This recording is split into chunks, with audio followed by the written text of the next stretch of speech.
बच्चों नमस्कार। मैं पवन कुमार भटेले आज आपको नॉन वर्बल रीजनिंग में समान आकृति से संबंधित प्रश्नों को बताऊंगा। नॉन वर्बल रीजनिंग में चित्रों के द्वारा हमें पहचानना होता है। समान आकृति वो आकृतियां होती हैं जो एक दूसरे के समान होती हैं, और इसमें हमें भिन्न आकृति को जो और आकृतियों से अलग है उसको पहचान कर उत्तर लिखना होता है। तो यहाँ निर्देश में जैसा आपको दिया है कि निम्न प्रश्नों में 4 पद हैं जिनमें 3 पद समान हैं व 1 पद भिन्न है। भिन्न पद को छांटिए और उसे उत्तरमाला में प्रश्न संख्या के सामने लिखिए। तो आप पहला प्रश्न में देखते हैं 4 आकृतियां। इन आकृतियों में संबंध को समझेंगे हम आपस में, किस तरह से 3 आकृतियां समान हैं, एक अलग है, भिन्न है।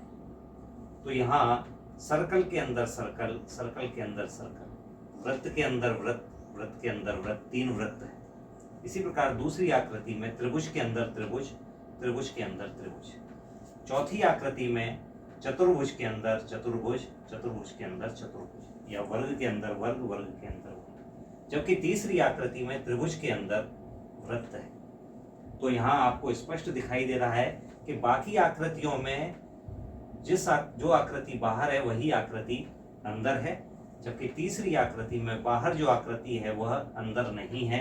इसलिए भिन्न पद तीसरा पद है, जिसे हम उत्तरमाला में 3 विकल्प नंबर 3 को चुन लेंगे।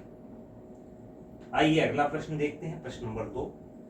यहाँ पर ये 4 आकृतियां दी हैं। अगर ध्यान से देखेंगे तो इसमें बीच में जो डंडा है उसके दोनों तरफ की आकृतियां इन 3 आकृतियों में बिल्कुल एक जैसी दिखती है, अर्थात ये मिरर इमेज है। दर्पण में जैसे हम देखते हैं तो दर्पण की इमेज है। इसमें भी एक जैसी समान आकृतियां हैं, यहाँ भी समान आकृतियां हैं। जबकि चौथे चित्र में आप देखते हैं कि बीच के डंडे से ये मिरर इमेज नहीं है, दर्पण की आकृतियां नहीं है, इस जैसी आकृति इधर नहीं बन रही है। अतः चौथा नंबर की आकृति भिन्न पद है, जिसे हम छांट लेंगे। अगले प्रश्न में आप देखते हैं कि पत्तियां बनी हुई हैं और पत्तियों में अंदर की तरफ अगर आप देखेंगे तो यहाँ 3 सफेद हैं, बाहर की तरफ 3 काले। अगली आकृति में 2 सफेद अंदर हैं और 1 सफेद बाहर है। तीसरी आकृति में 2 सफेद हिस्से अंदर हैं, 1 सफेद हिस्सा बाहर। चौथी आकृति में 2 सफेद हिस्से अंदर हैं, 1 हिस्सा बाहर। तो स्पष्टता आपको दिखाई देगा कि इन 3 आकृतियों में 2 सफेद हिस्से अंदर हैं, 1 सफेद हिस्सा बाहर है। जबकि पहली आकृति में तीनों सफेद हिस्से अंदर हैं, तो इसलिए पहली आकृति भिन्न आकृति हुई। अगले प्रश्न में आप देखेंगे कि ये 4 चित्र जो बने हुए हैं उसमें बिंदु बने हैं, और कुल बिंदुओं को अगर आप गिनते हैं तो 1 2 3 4 5। बाकी की आकृति सब जगह समान ही है, पोजीशन केवल उसकी बदलती जा रही है। इधर से ये इधर हो गई, फिर इधर हो गई, अब इधर की तरफ हो गई।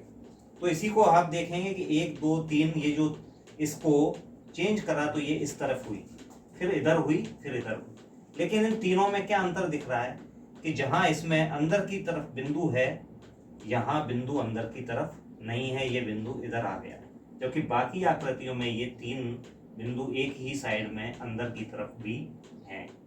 तो इसलिए जहां ये बिंदु अंदर नहीं होकर के ये बाहर की तरफ खुली जगह पर आ गया है, ये भिन्न आकृति हुई।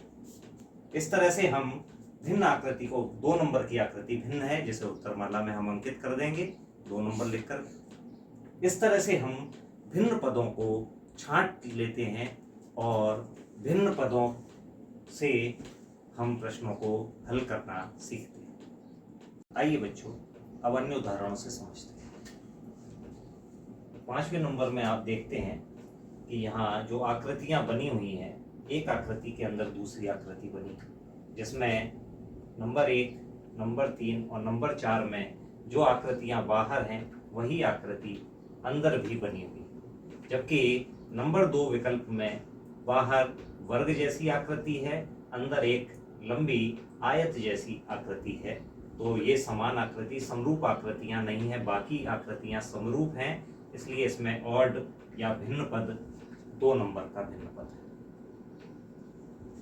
अगली प्रश्न नंबर 6 में हम देखते हैं कि यहाँ आकृतियों में कुछ हिस्से बने हुए हैं। इन हिस्सों को अगर हम गिनते हैं तो पहली आकृति में 4 हिस्सों में बटी है, दूसरी आकृति भी 4 हिस्सों में बटी है, तीसरी आकृति 1 2 3 4 5 6 7 हिस्सों में बटी है, जबकि चौथी आकृति 1 2 3 4 हिस्सों में बटी है। तो स्पष्टतः चूंकि तीसरी आकृति 7 हिस्सों में बटी है, इसलिए यह भिन्न है, क्योंकि बाकी तीनों आकृतियां 4-4 हिस्सों में बटी हुई है। अगले प्रश्न में आप देखेंगे कि यहाँ लाइन और बिंदी और वर्ग जैसी आकृति है। बिंदी यहाँ पर लाइन की तरफ है, इसमें भी बिंदी लाइन की तरफ है, इस चित्र में भी बिंदी लाइन की तरफ है, जबकि इस अगले चित्र में बिंदी लाइन से दूर या विपरीत दिशा में। इसलिए स्पष्टतः हमें पता चलता है कि आकृति नंबर 4 अन्य आकृतियों से भिन्न है। सवाल नंबर 8 में हम देखते हैं कि पहले चित्र में 4 हिस्से हैं, दूसरे चित्र में 2 हिस्से हो रहे हैं, तीसरे चित्र में 4 हिस्से हो रहे हैं और चौथे चित्र में भी 4 हिस्से हो रहे हैं, 4 भाग हो रहे हैं।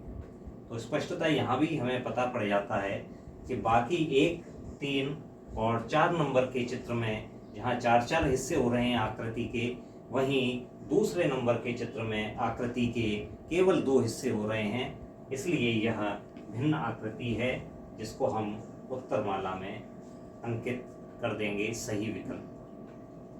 धन्यवाद बच्चों।